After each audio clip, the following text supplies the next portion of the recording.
Գյուրջան Կասկադ, հասանելի բնակարաններ 65 ամիս մարման ժամկետով։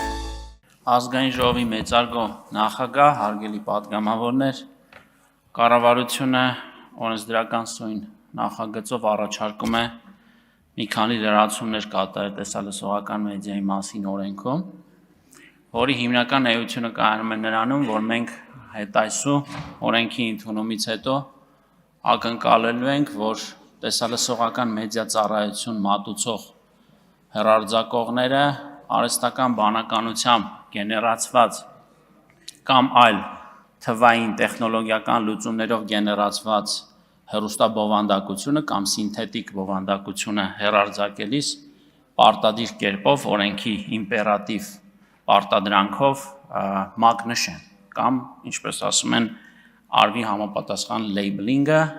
որում տվյալ բովանդակության վրա հստակ կերպով տեսանելի կլինի, որ այդ նյութը արհեստական բանականության գործիքակազմով է գեներացված։ Խնդրում եմ կողմ քվեարկել նախագծին։